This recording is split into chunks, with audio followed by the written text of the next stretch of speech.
Morning everyone. Today we're going to be talking about where does the demand curve, the infamous demand curve which is referenced in economics all the time, come from? Now in economics we tend to forget that most of the time we're talking about real grounded concepts. And as economists we tend to get lost in very abstract concepts. But everything in economics should be based in the real world. And that's what we're going to do today. So a demand curve. What is demand? Demand is essentially how much are people asking for? What quantity is the market asking for? And it's quantity that we're going to be concerned with. So I've drawn the axes of a graph here. We're going to put quantity down on the x-axis, Q. And all that Q and all this axis means is what amount of the good are people going to be asking for. Now for this scenario, let's say our good is pizza. Yeah, pizza, that sounds good. Now on the y-axis, we're going to put price. Now let's say you walk into a shop and up on the board you see the price for pizza is going to be £20. £20 for pizza. I'm going to put this up here. £20, quite expensive. It's a high-end pizza restaurant. Now you are either going to ask for yes, I'll have one of those, or no, I'm not going to have any of those. It'd be quite rare that you go in and ask for 20 pizzas or 25 pizzas, or that you buy 10 pizzas, even 2 pizzas. For you, it's a binary decision, yes or no. However, throughout the day, there's going to be lots of different people walking in, and they're going to think yes or no as well. So over the course of a day, depending on the price, people may ask for 20 pizzas at one price, or for fewer pizzas at a different price.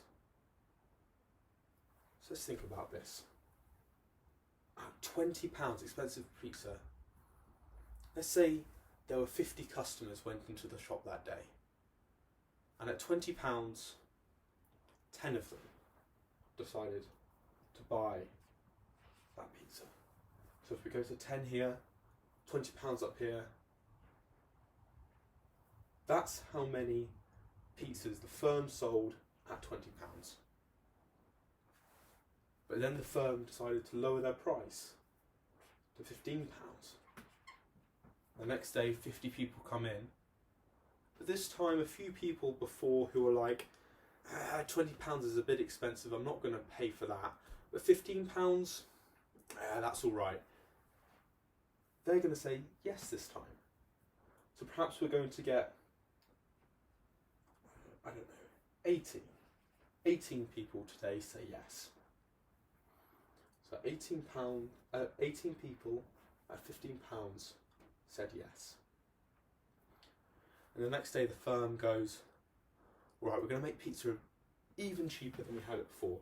We're only going to charge £10. You might get 25 people today. And the firm is going to keep lowering its price. And what we're going to assume is that as we lower the price, more and more people are going to want to buy the pizza. They're going to be asking for a bigger quantity of pizza at that price. As we lower it all the way down to 0, we're going to assume that more and more people are going to want it until everyone who walks into that store, when it costs them nothing, they're going to take the pizza. It's free pizza, who wouldn't take it? Now we've got all of these points that we've constructed. from real experimentation. In the pizza shop, we lowered the price and we counted how many people were coming in and asking for that pizza at that price. Now what we're going to do is we're going to connect up all of these points, like so. And this is going to give us our demand curve. Now in AES economics, you'll typically see the demand curve is going to be drawn straight. However, it doesn't need to be straight, because it's only based off of the real world data which this is grounded in. We might have demand curve, let's say you're in a very, very rich town, or everyone in their mind, they think £18 is a fair price for a pizza. So you may have a demand curve where almost no one buys it at £20 because they're like, that's a rip-off. I would never pay £20. A pizza is worth £18. But as soon as you drop below 18 to perhaps 17, lots and lots of people in the village are going to like that. So our curve may start looking something like this. Remember, we are capped here by the maximum number of people entering that shop in that day. This is going to be our market size. And we know it's going to end up down here, where when it's free, everyone's going to take the pizza. So now our dots, we can do something like this. So another demand curve could look like this. Or it could look like this.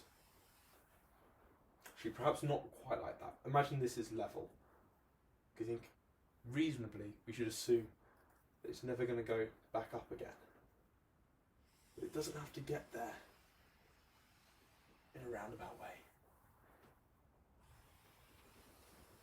And that is our demand.